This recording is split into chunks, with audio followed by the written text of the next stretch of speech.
Alright, this video is demoing what's called a dumbbell RDL. RDL is short for Romanian deadlift. That is considered a hip hinge movement pattern. Throughout all the teams and the youth athletes that we train, a hip hinge, again, is one of the most easily butchered movement patterns that we have. We should be able to do a body weight hip hinge, which is, again, going to be in our body weight beginner programs as well. Here I'm going to be using 2 dumbbells. And I'm really going to be showing you everything from the side here because that's really the only thing that matters. A hip hinge is a hamstring-based movement. So as we are even doing body weight or dumbbells or whatever version you're doing, we should have a slight bend at the knee. That angle at the knee should not change. So as I lower the dumbbells, there's no reason I should be getting deeper into that knee because, again, we are hinging from the hip. This is a hip-dominant movement.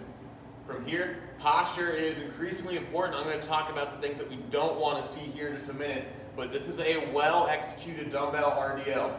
Knee slightly bent, hips are driving back. We don't really need to go any lower than here, and then we're coming up and fully squeezing the glutes and extending the hips at the top. You know you're doing this right is as you lower and as the hips drive back, you're feeling a big stretch in those hamstrings. Okay, so we want to gauge the difficulty, gauge how low we're going based on the stretch that we're feeling in the back. Now, here are a couple common pitfalls.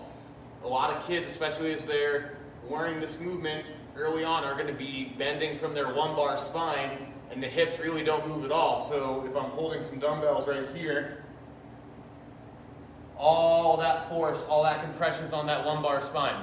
Okay, so again, how do we address that? We want to make sure at the top that we're standing with erect posture and really concentrating on keeping that. Okay, focusing on keeping that posture throughout the entire movement is crucial.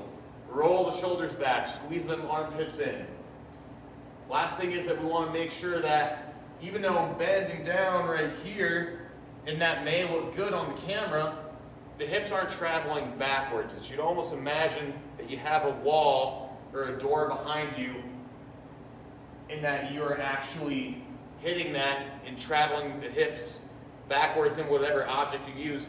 So that's actually a great tool or a great aid to use if you have a wall that you can kind of carve out some space and be able to touch your hips while driving them backwards with every single rep that you do.